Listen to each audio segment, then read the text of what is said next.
And what we want to do today is we want to look again at the account of the ministers in Scotland in 1651 when they gathered together to consider the reasons or the causes of God's displeasure with their land. Why was he judging Scotland?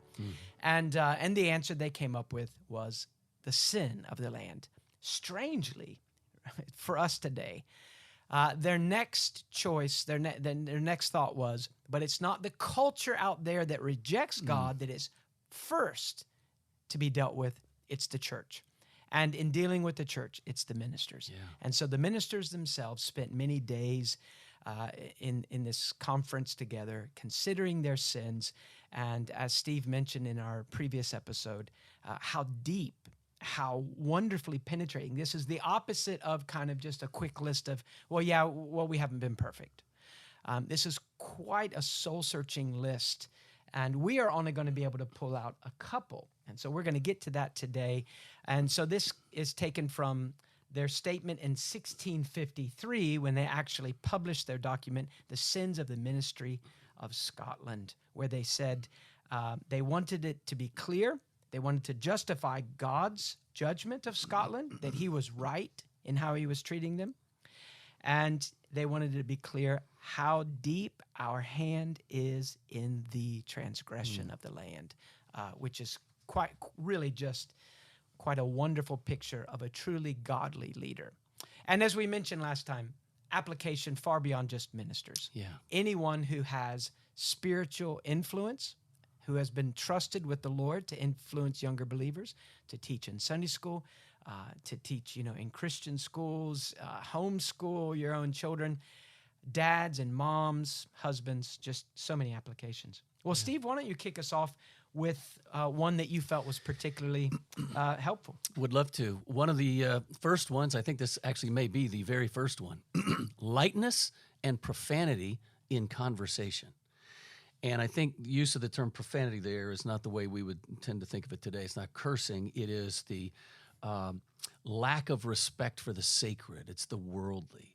And they echo this in a couple of others. There's one a little further down. Fruitless conversing ordinarily with others for the worse rather than for the better. And one of the things that struck me about this, John, is, I'm a lawyer. I deal in words and we live in a day when free speech really isn't very free in our nation, and to raise the topic of religion is a very controversial thing in a lot of contexts. In fact, it can get you into a lawsuit in the context of the employment setting, for example, that sort of thing. And so I think we live in a time, certainly I feel it pretty keenly, that we're always kind of self-censoring our speech.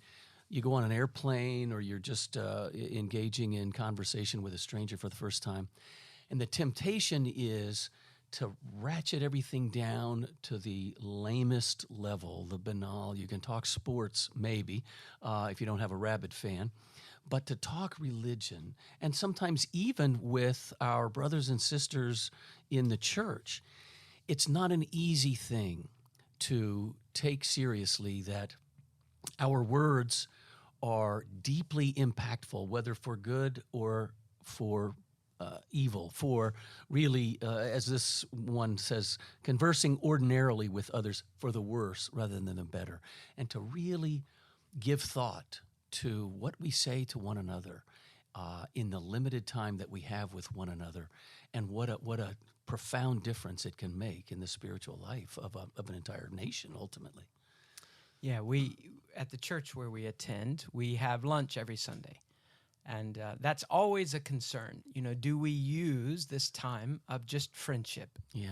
Do we use it in a way that's beneficial? You want to avoid that kind of falsely religious where you put on a mask and everything you say is kind of King James Version, and that's not helpful.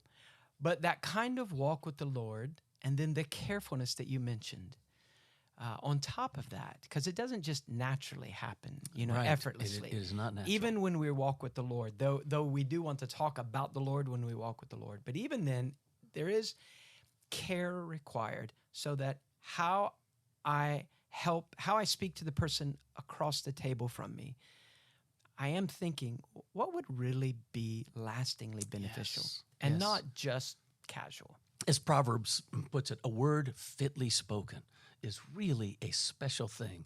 And it requires, like you say, it's just not natural.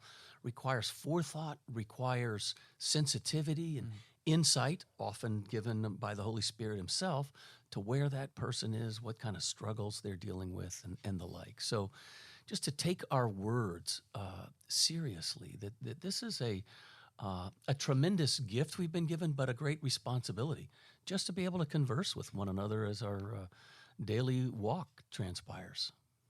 Yeah, I mean, you can apply it, at the workplace, if you are the Christian there. Yeah. To be prayerfully anticipating, looking for the openings where the emptiness of life is expressed by, your coworker, and you have a chance to say something about Christ.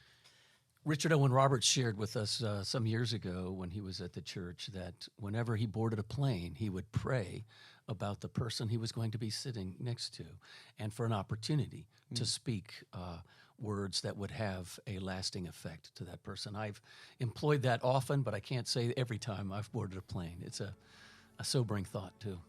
Yeah, and again, and then with the Christian, not just at church. I mean, oftentimes how we spend time with each other at Christ Church in New Albany is having folks over for supper. Right. And so you have a couple families from the church over, and you have an opportunity just to be friendly, or you have an opportunity to be friendly, but also to be friendly in a way that the focus is directed toward eternal things. Yes. And that, I find, that really does take some work. A lot of times my wife will say to me, let's make sure we're careful that this is a really beneficial time with the people, because I spent 10 hours getting ready for it.